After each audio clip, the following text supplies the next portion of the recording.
The Benjamin Dixon Show is only possible with listener support. Go to www.thebenjamindixonshow.com to register for our blog and join the Progressive Army. And now, ladies and gentlemen, we are now about to witness the truth. It's the Benjamin Dixon Show. Welcome, ladies and gentlemen, to the Benjamin Dixon Show. I am, of course, your host, Benjamin Dixon.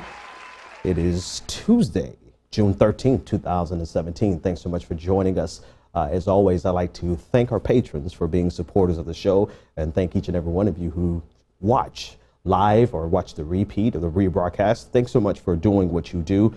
I do want to take a moment to especially thank our patrons because of something that I want to address at the top of the show. There are a lot of questions. They're actually not questions. Let's start here. Whenever you do something, people wonder how the hell do you do it? People look at the Benjamin Dixon Show and they look at the Progressive Army and they see how many people work with us, how many people quote unquote roll with us, and they wonder how we do it. Particularly, they wonder how do we get funding to do what we do. We've talked about this before on the show, and I'll talk about it again because we're in a climate where frivolous conspiratorial allegations are thrown around with regard to progressive movements from people who are ostensibly claiming to be progressives.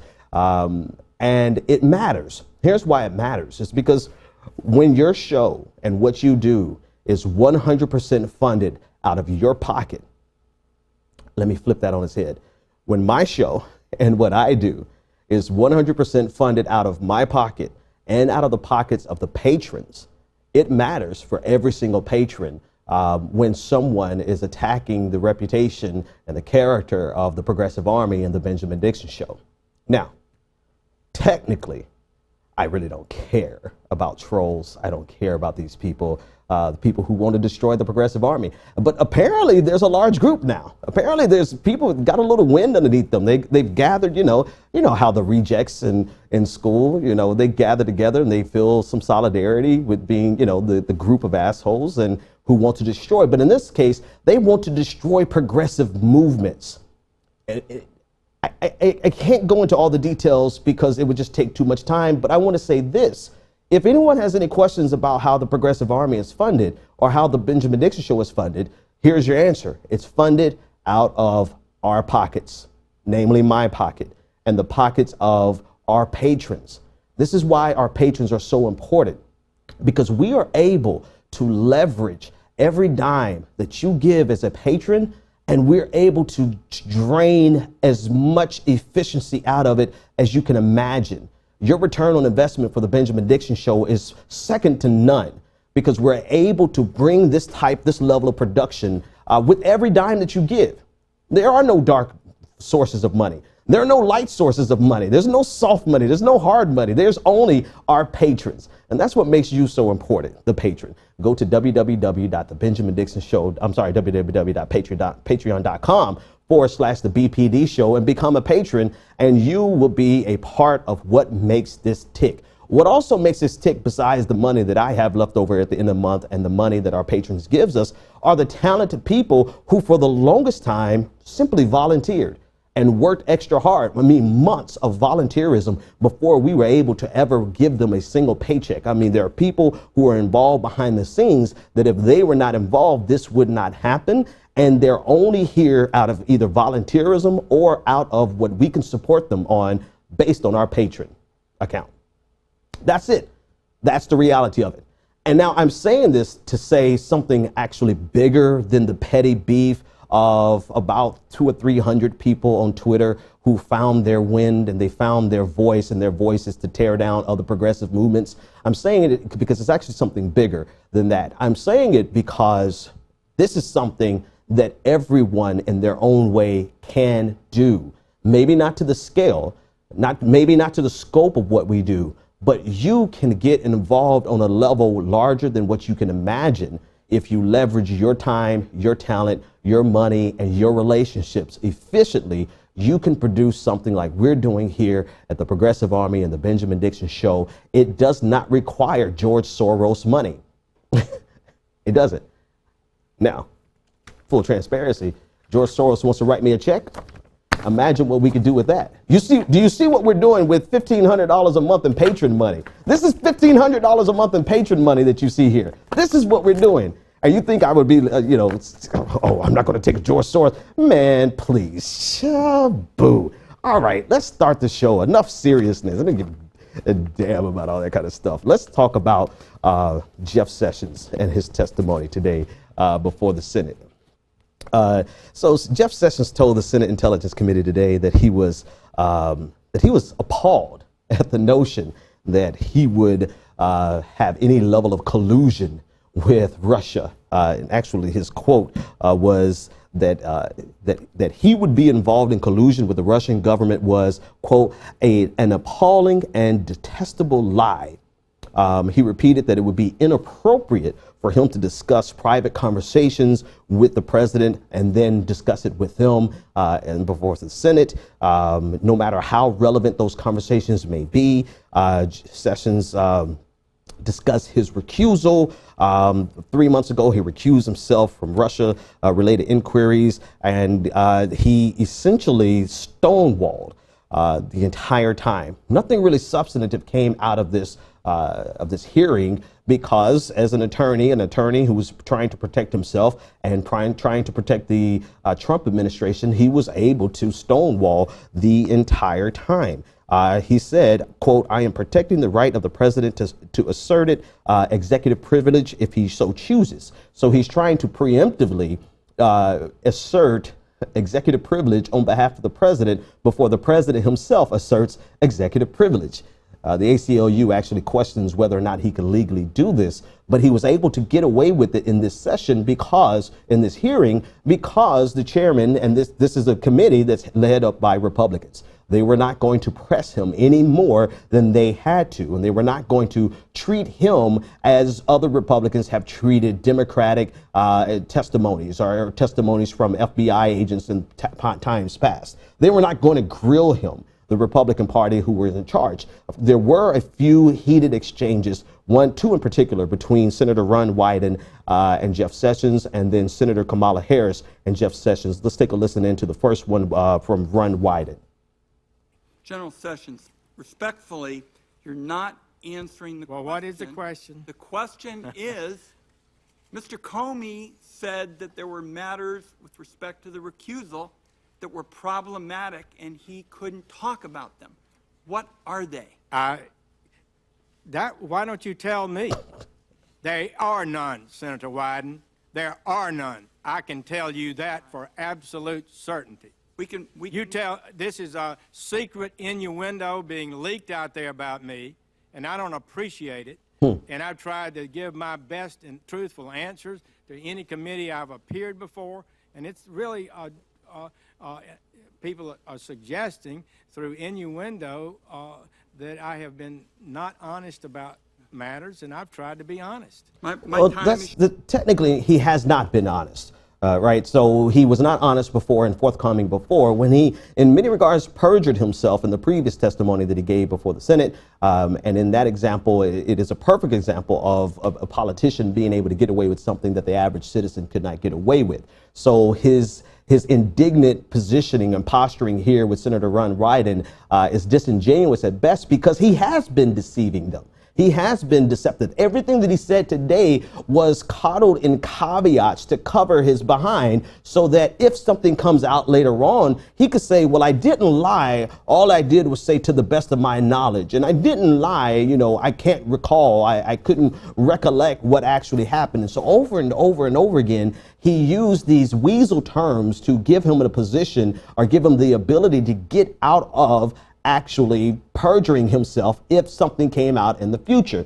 And this is what Senator Kamala Harris actually pointed out in her testy exchange with Attorney General Jeff Sessions. Let's listen to that. Did you have any communication with any Russian businessmen or any Russian nationals?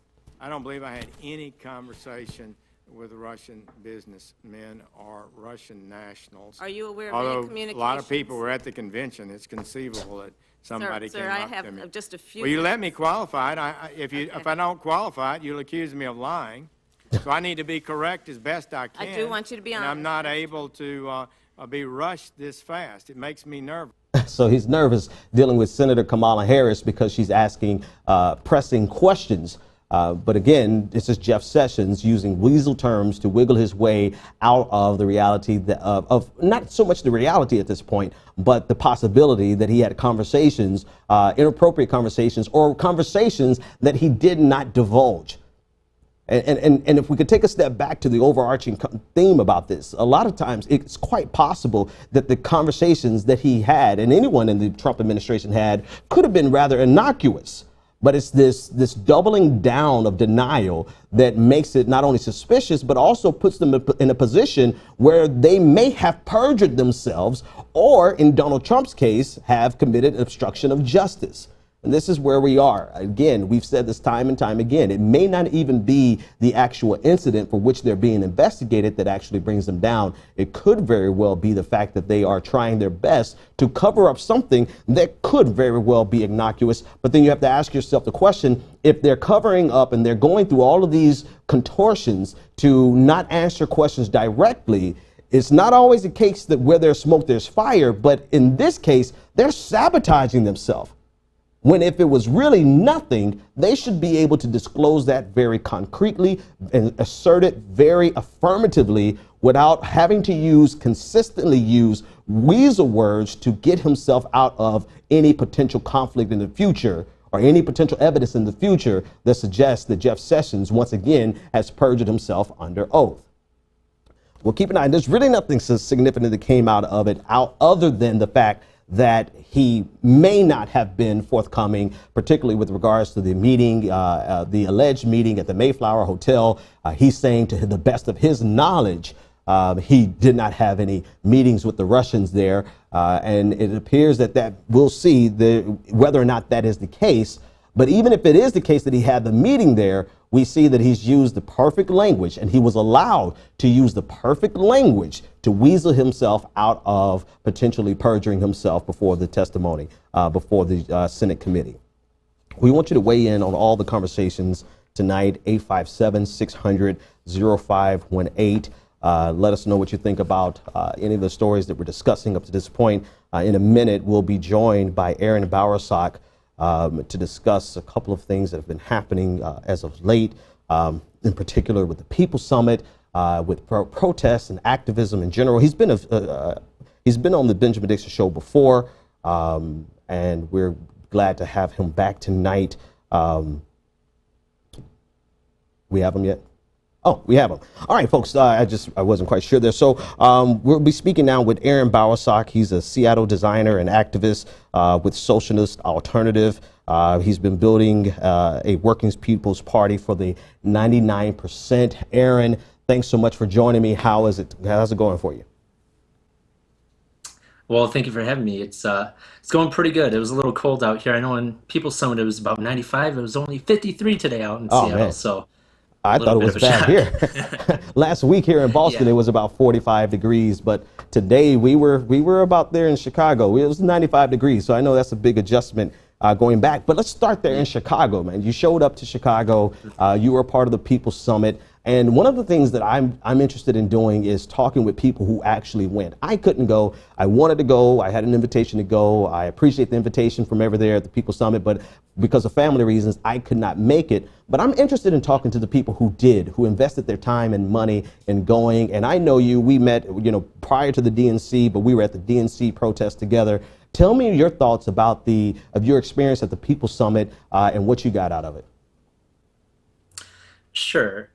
Well, let's just talk about that first night. Yeah, you're right. You and I met while protesting in the DNC. It was about 100 degrees outside. And, there was incredible pressure, misinformation flying around on the ground at the DNC. And actually, a lot of those people who I met there, both delegates and protesters, a lot of those people I saw back at the People's Summit. So that very first night, it was like a reunion of sorts. And it was also a first-time meeting for a lot of the activists that I've interacted with just online, whether it's my Florida friends chasing DWS around Florida, or my Cali friends who who do their activism there, or the Texas people who are working against SB4 down in Texas. So for me, the initial reaction was like, yeah, these are my people, you know? So I was very excited to be back with them and sharing what I'm doing up here and learning what they're doing down there. Yeah, yeah. So one of the things, let's jump into, I don't want to talk about so much the controversy around the People's Summit, because I can get some of the organizers on the show to talk about that. But I want to talk about a portion of it from your perspective, because there's a lot of noise in the progressive circles, people trying to tear down the summit for whatever reason, and we can discuss that. But you, as a person who committed your time and your money and your energy to go there and be there, what was your main takeaway? Do you feel like, two things, two angles that I want to talk about. One, did you feel like your voice was included, or your perspective was included, more importantly than just your voice? Your perspective as somebody who has exited, somebody who is not looking to support the establishment, but you're looking to connect with other voices. Do you feel like you were properly represented there and that angle was represented there?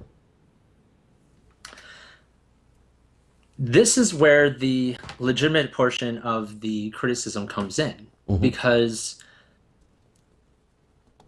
it was clear to me that the agenda was pushing this idea of working within the two-party system.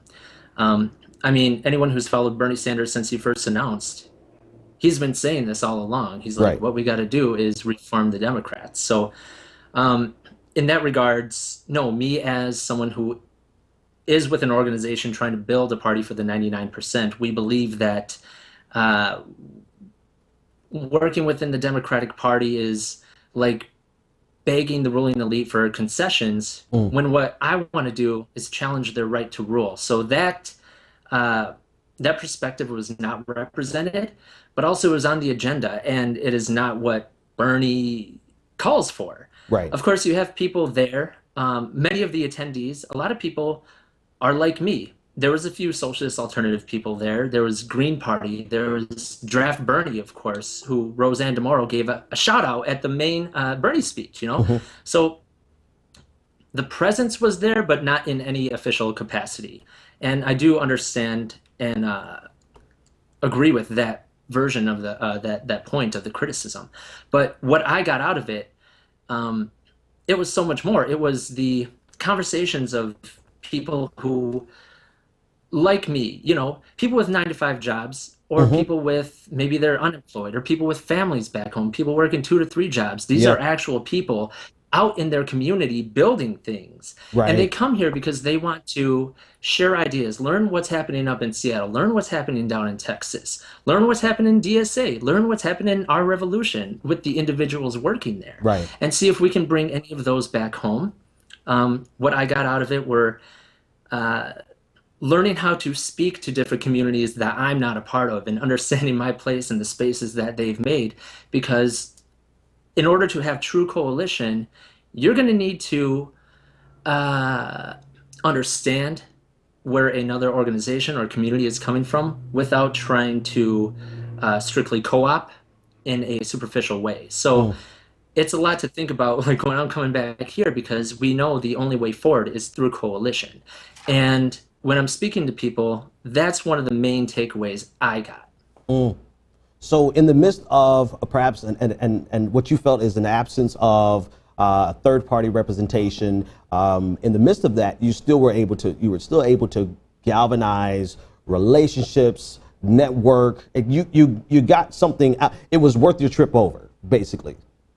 Oh, absolutely, absolutely. And I also got to give a shout out to the people who put on this conference, because I'm talking about the working class people who put on this conference, because I've run conferences and organized conferences before, and I know what can go wrong, and this thing ran smoothly. So shout out to everybody who worked that conference, because we did not see you sweat. So, but yeah, it was a pleasure to be there, and you know, whatever you may think of it, even including the criticism, it prompted us to all get together, and nothing had prompted us like that before. And this is the last thing, man, Aaron, and this really I want, because you and I, we know each other well from Twitter, and we've been engaging in a conversation, ongoing conversation. It's this incessant need of a certain segment of so-called progressives to tear down the work that other people are doing. And here you are, a person who committed your time and your money and your effort to go there. And even though you were not fully satisfied with it, you were able to identify the good of it, and you're able to identify places where it could have been better for you and better in general.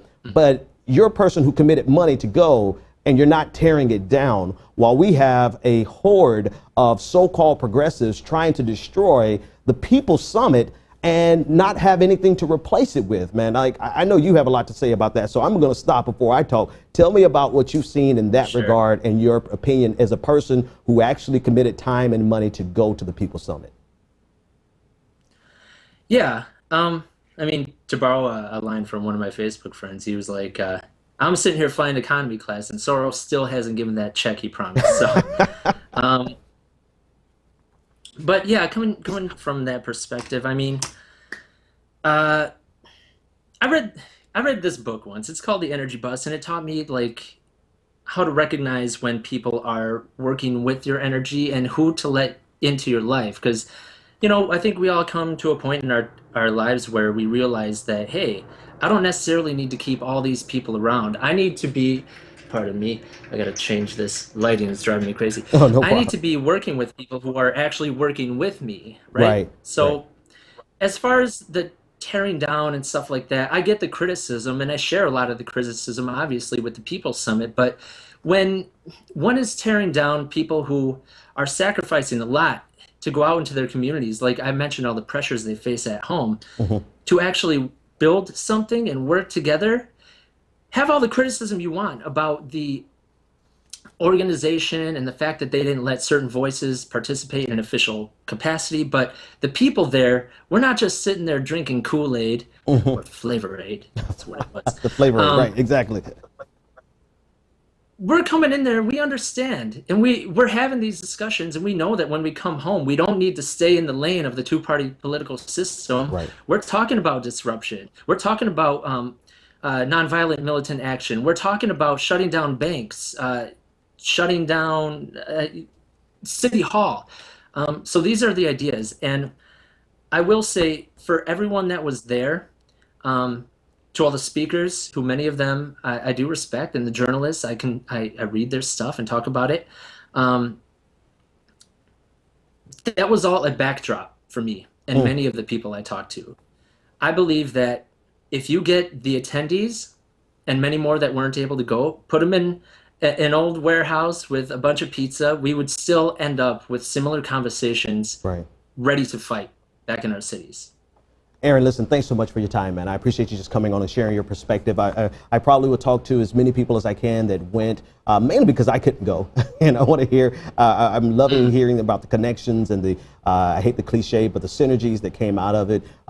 This has been Aaron Barosak, a designer from Seattle. He works with the Socialist Alternative Party. Thanks for all that you do, man. How can everyone get up with you? Go ahead, finish that thought.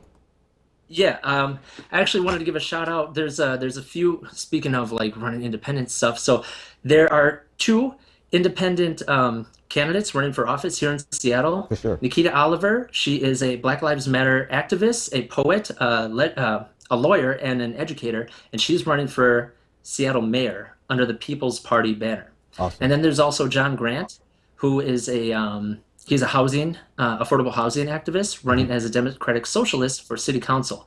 And they are both running on the affordable housing platform for Seattle. And of course, I got to shout out Ginger Jensen, Socialist Alternative, running for City Council in Minneapolis. So you can find me, A. Bowersock, on Twitter, but my main plug wants to be for those candidates. Awesome, man. Thank you for using your time to promote other people, man. That speaks volumes about your work and what you do and what you represent. And let's do it again as soon as we can.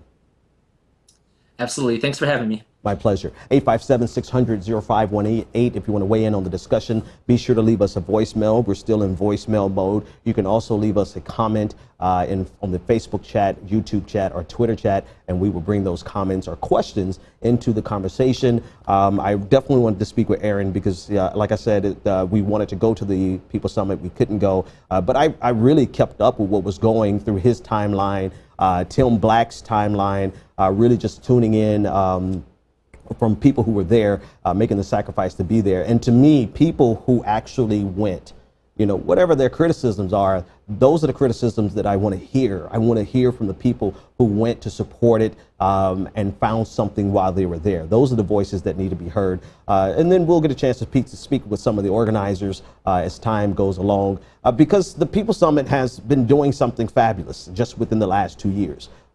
They've done something fabulous, and I think they can continue to do something fabulous. And we have to realize that not every organization and not every event is going to be perfect for every person, but there's something that we can glean from it and something that we can incorporate into what we want to do as progressives, and I think we should take advantage of that. All right, let's talk about a story that is very important that is not getting enough coverage, the American Health Care Act.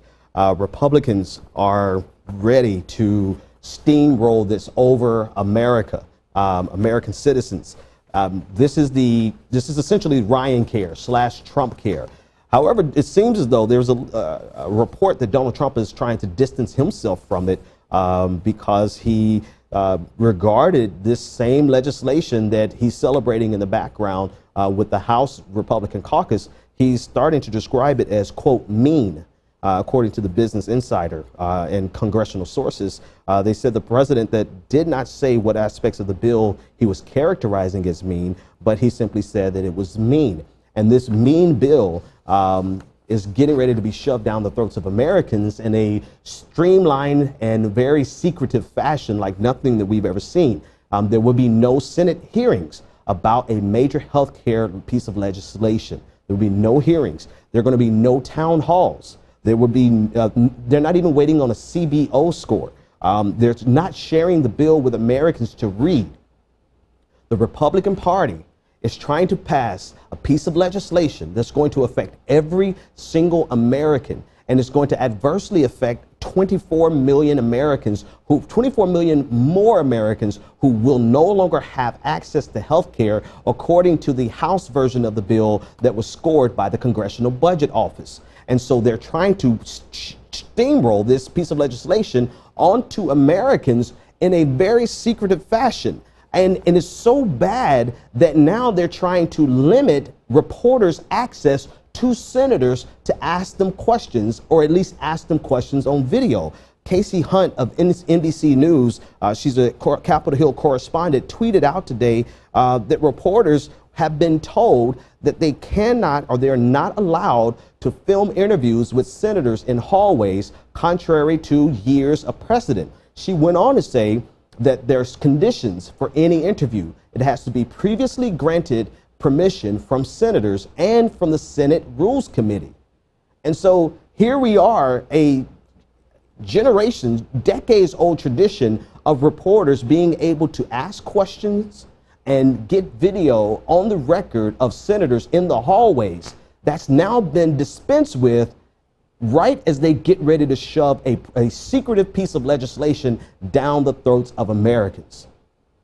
Now, again, this is 24 million more people who are going to be thrown off of health insurance, higher premiums, especially for the sick and the elderly.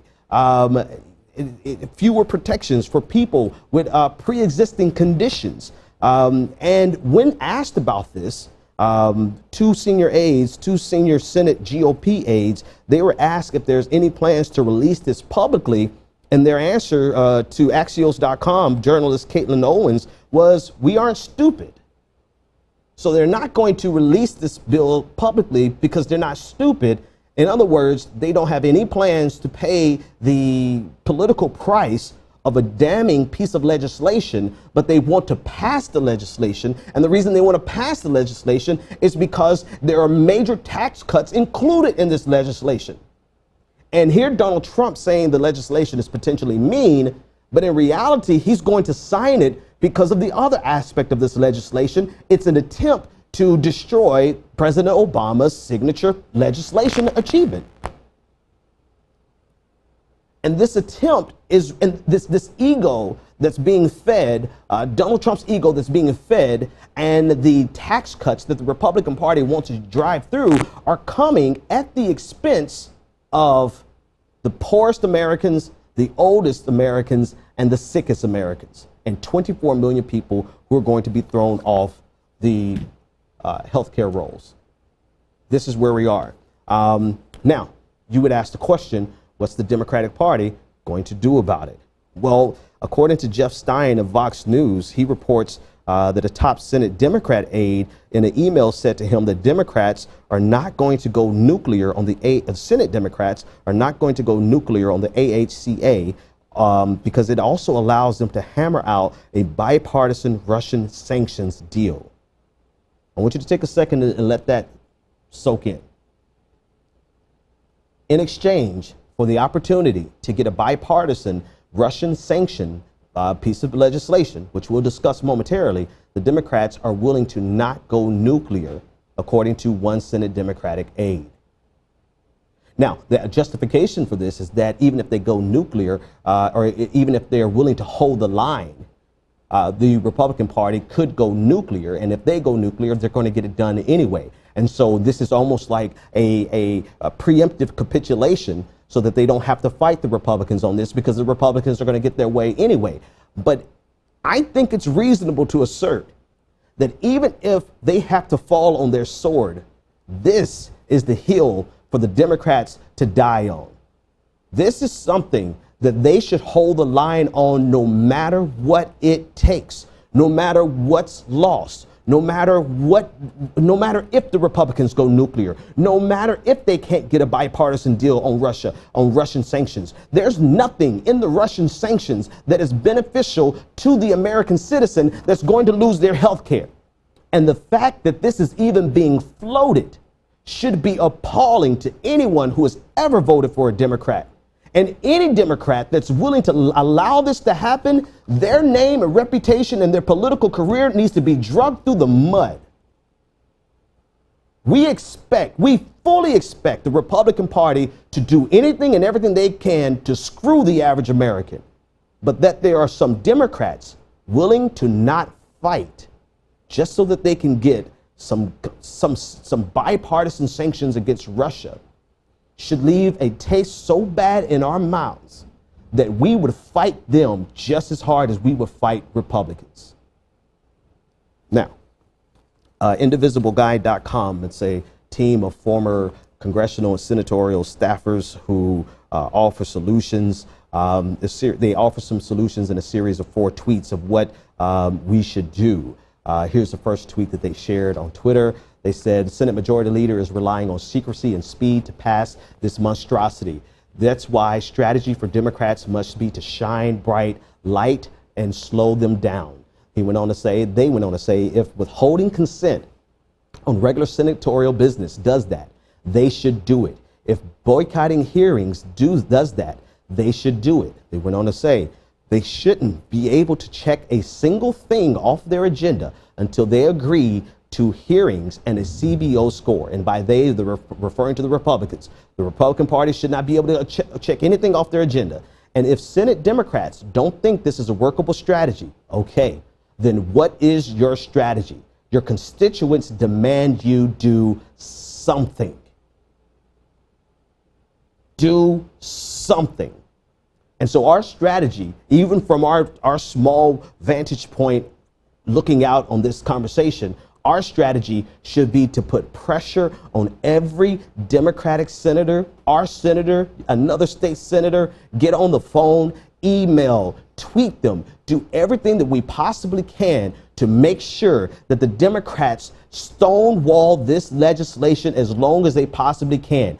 I do not care if it is something that's inevitable because the Republican Party has the numbers. What we must do is extract as much pain as possible. Make this so politically toxic that they have second thoughts. And if the Republicans at that point are dumb enough to go through with this, then we make sure that they pay the highest political price possible. But we cannot do that if we capitulate before we even start to fight.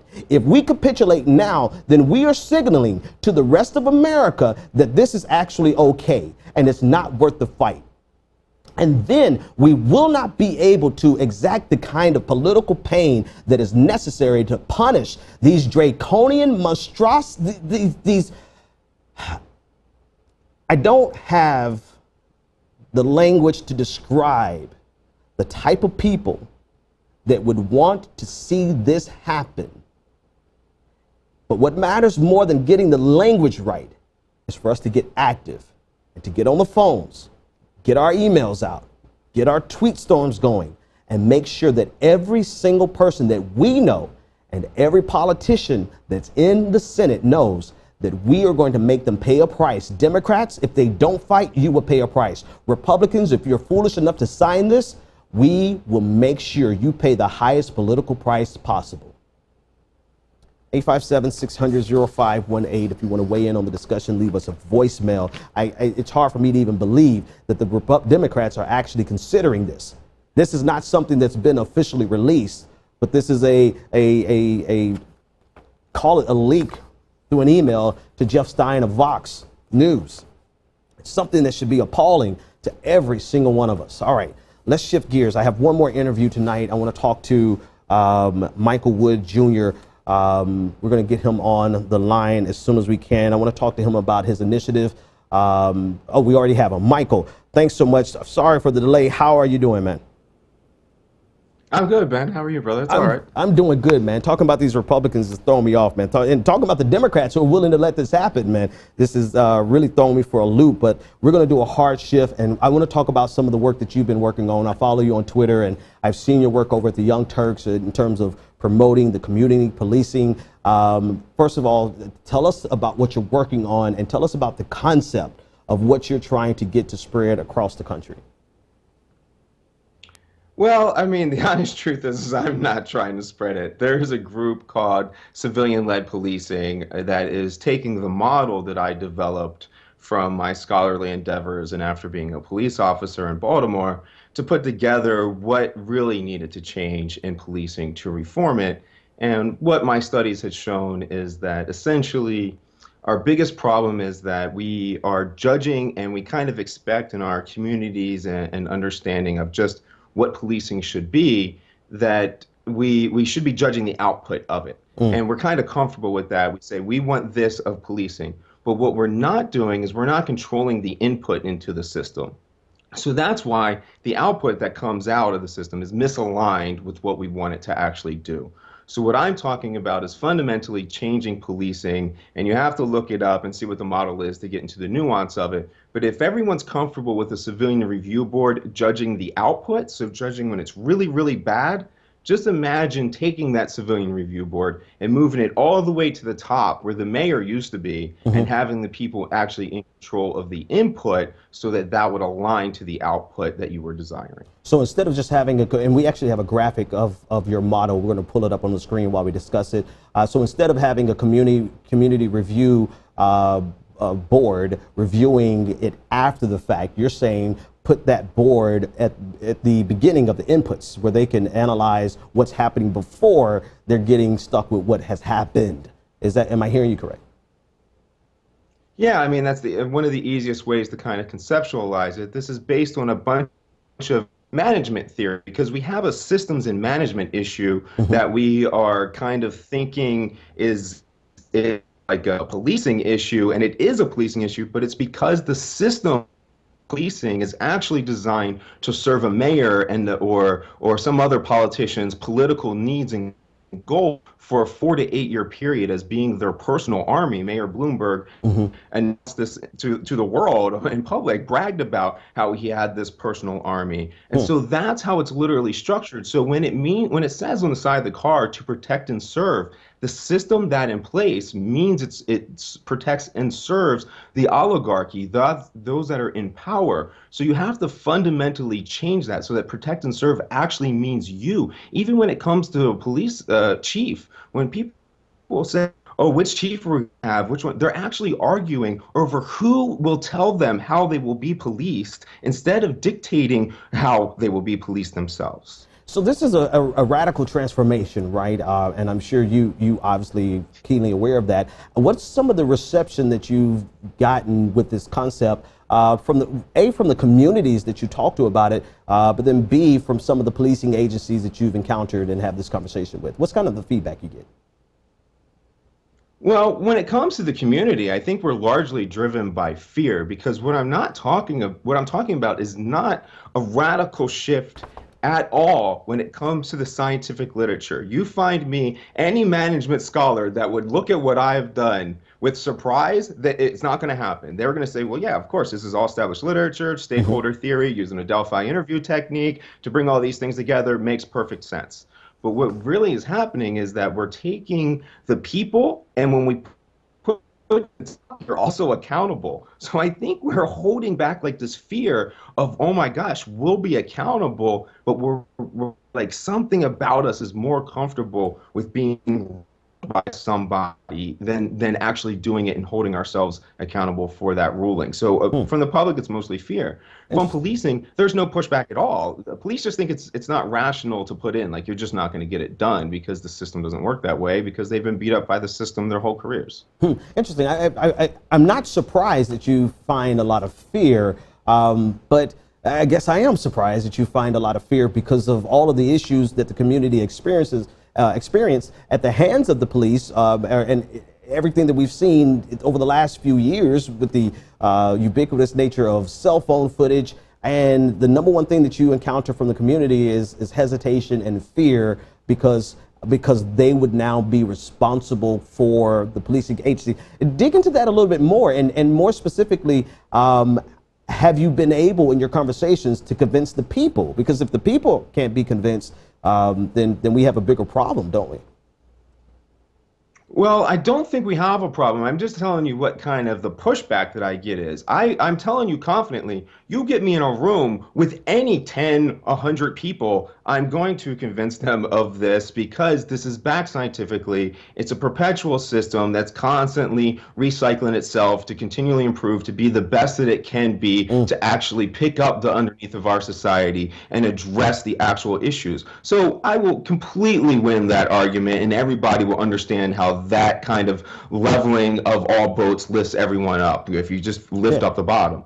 What the problem is I will not get 10 to 100 politicians to agree to this, because what I'm really doing that's radical is I'm shifting the power dynamic. And that is where the hesitation puts back. You're not going to see me on stage at the People's Summit or getting backed by Bernie Sanders, because I am talking about disrupting the entire power structure that we have. And so you're not going to get corporate, and you're not going to get establishment support. So what's your game plan? Give us, like, if you can, in the last 60 seconds here, give us your game plan on accomplishing this, and then how can the people help you accomplish this? Okay, I mean, so I'm a scientist, and it's out there, and I want people to improve upon it and look at it. But it's not my job. It's not for me to go out there and sell you something. I am not writing this. I am not coming in as your savior to bring you something. This is an option that is scientifically designed to continually to improve a community, and I will to fight for it. Now, the group Civilian Led Policing, their website is civilianledpolicing.org, and they have a Twitter. It's at Civilian Led PD. That's a different nonprofit group. They're about to go on tour right now, and they're hitting 42 cities in 55 days. You can go to their website and see the schedule, and they're trying to connect everybody, and they've been uniting a lot of politicians to get the ball rolling on their own on a grassroots level, and you really can do it. These progressive movements on a local level are picking up big time. It's that corporate and establishment media that's not going to let you know that it's really happening and it's really possible, because that's disrupting the power. Michael, listen, thanks so much for your time. Michael Wood is president of Veteran Stand, policing reform expert. Tell everyone how they can get up with you, and the best place to find out more information about this effort. Sure, please follow me on Twitter. That's my most active place. It's at Michael A. Wood Jr. And I'm brash, out in front perspective on it at Civilian Led PD for Twitter. off more professional approach to go ahead and put this system in. And you can also text to transform to 22828 and get signed up for information about the tour and where we're going to be and what dates and stuff. And let me give them to them again, because you were breaking up. You can text Transform Tour, one word, to 22828 to get more information on the tour. Michael Wood Jr., thanks so much for joining me, man. Let's do it again sometime soon. 857-600-0518. Leave your comments in the comment section. We want to know what you think about any of the stories. And yeah, a lot to talk about, not much time to talk about it in, so let's jump in. So this story is a possible story, and it's possibly fake news or incomplete news, but I want to talk about it anyway. I don't know if you guys saw the game last night, or you all saw the game last night. The Golden State Warriors won in a decisive victory over LeBron James and the Cleveland Cavaliers. I had no horse in this race, really didn't care, because I'm a Miami Heat fan for life. And it's going to be a while before the Miami Heat get another championship, but hopefully it will be before my beard is full of gray hairs. But that's not the point. The point is that the Golden State Warriors, according to a rumor that circulated last night, the Warriors have declined an invitation to the White House. Now, this circulated very quickly online because everyone was excited, including me, with the idea that they would preemptively turn down an invitation to the White House to be associated with Donald J. Trump. You know, say what you want to say about any of the past presidents and the problems of the past presidents. Nobody wants to sully their brand, or very few people want to sully their brand with Donald J. Trump. But this turns out to be the reporting of one individual reporter. And today the team, because it got so big, the team was forced to address the rumors. They said in a statement, quote, "Today is all about celebrating our championship. We have not received the invitation to the White House, but we'll make those decisions when and if necessary." The owner of the Warriors, Joe Lacob, said, "I can't believe we're getting this question already, but honestly, that's something we'll worry about at that time. That's a long time from now." No, it's not. Don't be surprised, Lacob. Is it Lacob or Jacob? But Lacob. Don't be surprised, because everybody really wants to know if you're going to stand up there and be affiliated and associated with Donald J. Trump, especially because, not just because Donald Trump is an idiot, but because the things that he's doing to destroy the average American in a very concerted effort. I mean, goodness. So even though it's not confirmed by the team, or the team actually has denied it, I'm quite sure there are enough people on the team that are going to say the same thing. When this comes up, they don't want to address it today, but when it does come up, you're going to get the majority of the team who would probably decline this opportunity to lavish some praise on Donald Trump. Leave your comments in the comments section, and we can discuss all these things further. Okay, so earlier we discussed the possibility that the Democratic Party would not push the Republican Party to go nuclear on the American Health Care Act. And one of the reasons, or the justifications for this possibility, was that it would allow the Democratic Party to get a bipartisan effort in the sanctions against Russia. And so the Senate is currently gearing up to pass a bipartisan deal to punish Russia and restrict, not only punish Russia, but to restrict Donald Trump's ability to ease those sanctions. Senators in both parties have urged Trump to avoid, quote, leveling any veto threat on the Russian sanction deals that's on track for passage on tomorrow. Essentially, this is something that the Republicans and the Democrats have agreed because of the varying positions that the Republican Party has with regard to Russia. And what I mean by that is that the Republican Party is not in lockstep with regard to Donald Trump's vision and relationship that he wants to cultivate with Russia.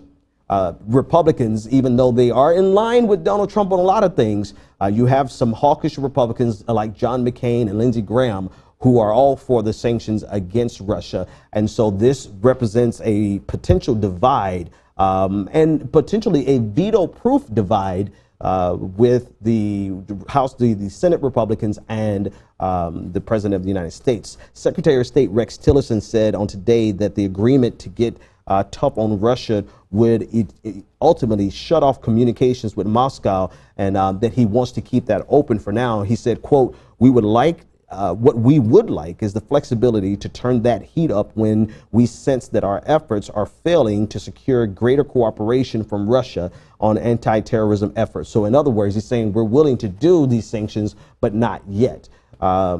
Congressional Republicans, Senate Republicans are saying, no, we want to do them now, and we want to do them in a fashion that Donald Trump would not be able to veto, or we are issuing a statement now saying that Donald Trump, you should not put the threat of a veto in front of this vote that's going to go down tomorrow. Senate Foreign Relations Committee Chairman Bob Corker, he essentially dismissed what Secretary of State Rex Tillerson had to say, and he said, quote, "I wouldn't give my support to a bill that hadn't really gone through, that I hadn't already gone through in detail." And essentially he's saying that despite Rex Tillerson's concerns with the bill, his position and his position on the Senate Foreign Relations Committee is that this bill is necessary. These sanctions are necessary to punish Russia.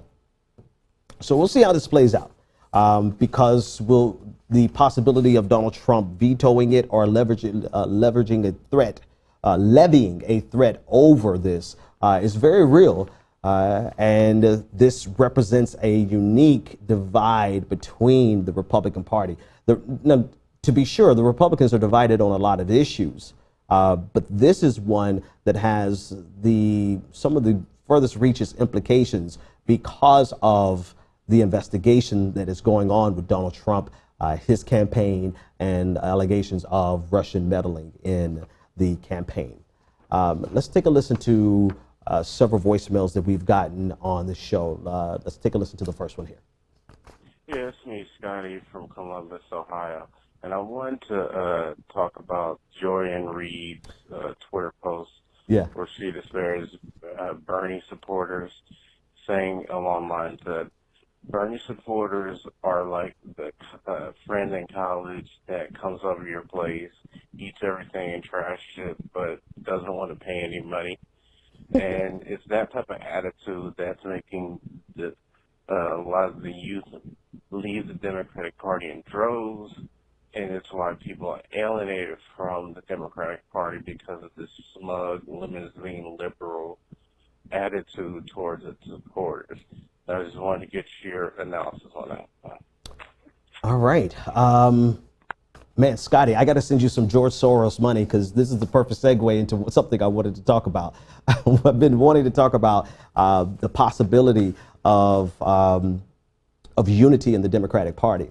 The number one thing I see that's stopping us from having, and when I say, let me correct myself, not unity in the Democratic Party, but unity in opposition to conservatism, to Donald Trump, to anything that's not progressive.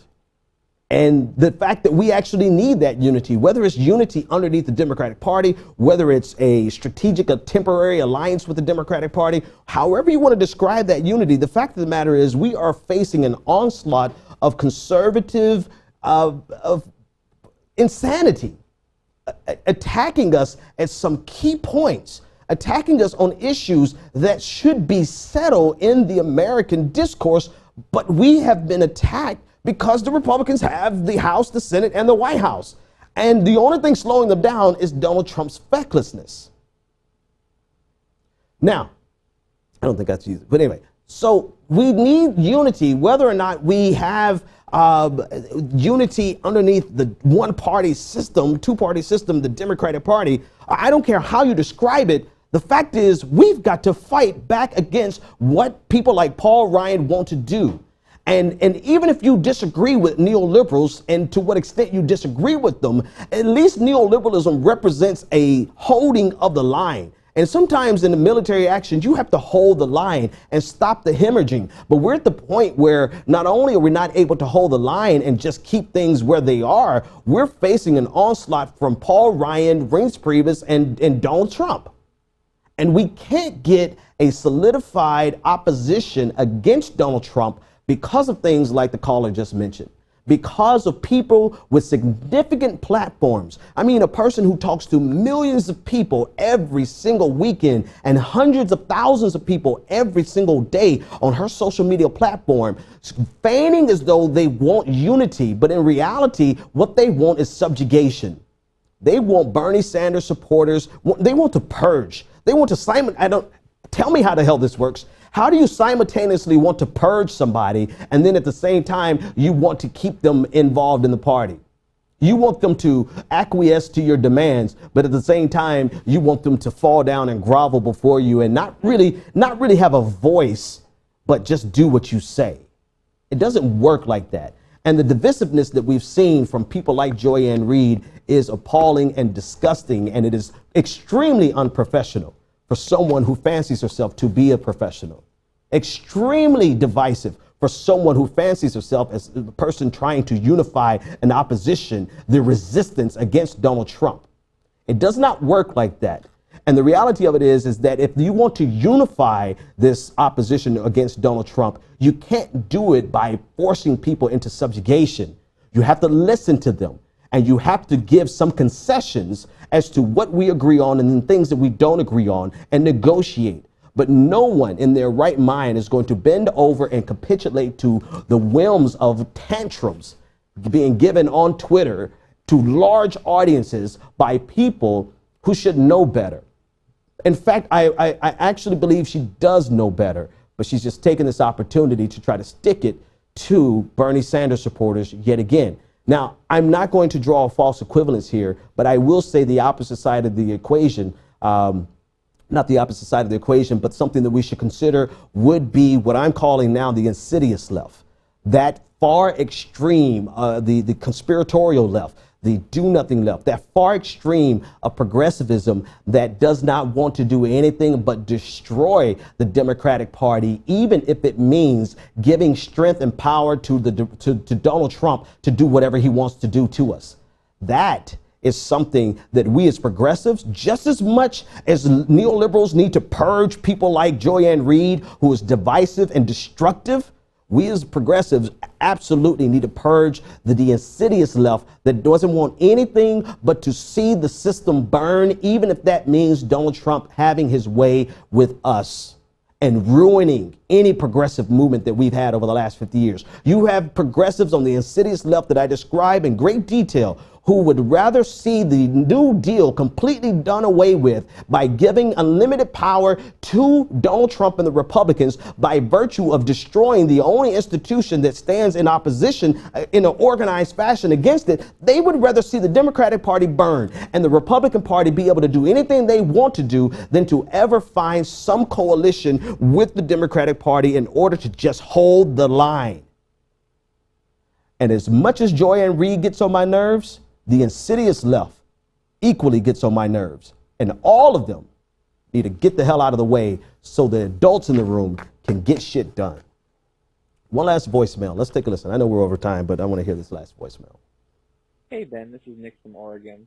So just to relate, or just to kind of extend the conversation a tiny bit about progressive army and, dark money, light money, and then also money from sources that we wouldn't necessarily say are, pure or whatever, a la, George Soros. I'm curious if you can kind of relate that to the conversation that people usually have about TYT and how, oh, well, they got a big, huge grant or whatever of, a bunch of money from a Republican senator. And that must mean then that, TYT is, Republican centered, or they're going to go light on Republicans or whatever it is. And, specifically how about, how you mentioned, hey, if I get a check from George Soros, I'm not necessarily going to do what he wants me to do. And on top of that, I'm going to use his money to the, most efficient way possible. I wonder if you can just give some kind of like, comparison, allusion to those arguments side by side. Yeah, that's a big one. one. Thank you for the show. Have a good one. Thanks for the call. That's a big one. I'll try to do it as quickly as I can. Not all money is good money.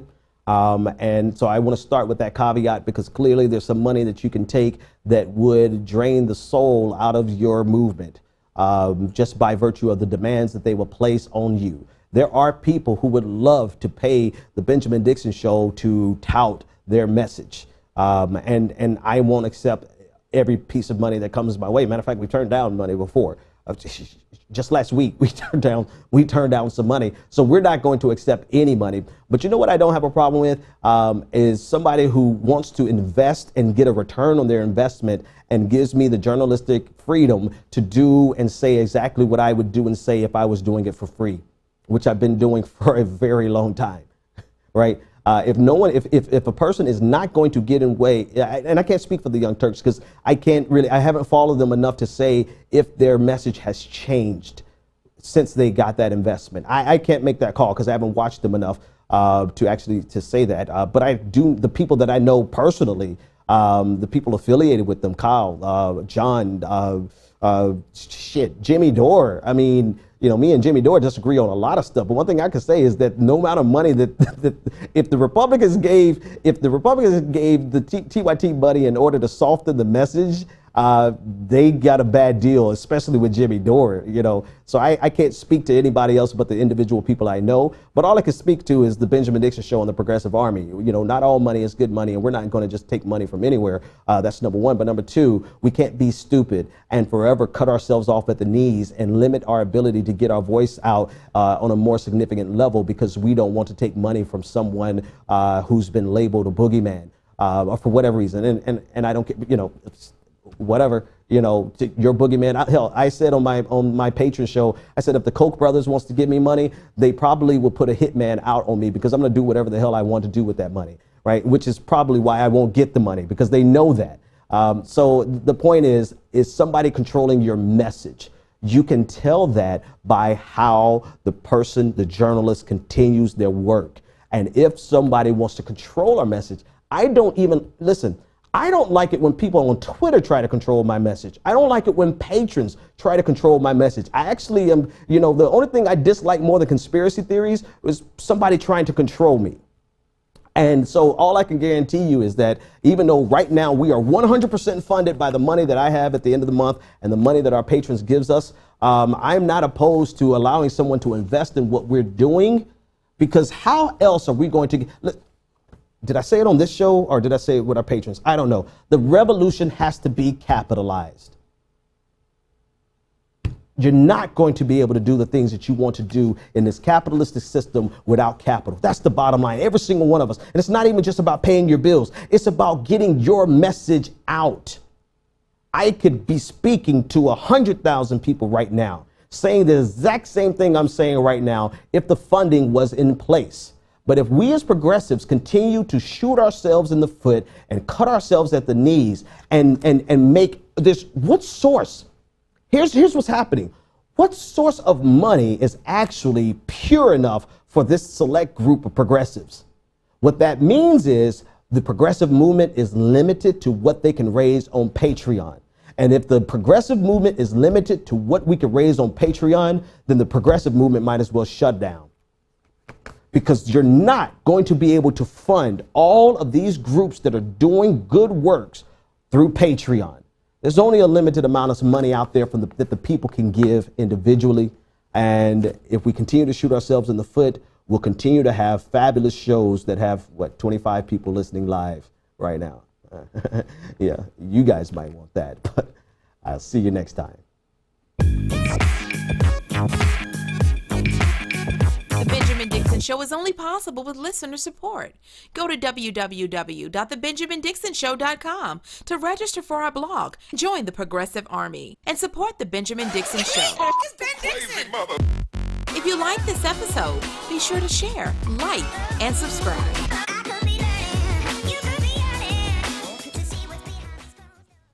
Consider becoming a Patreon. Go to www.patreon.com/The BPD Show and support The Benjamin Dixon Show.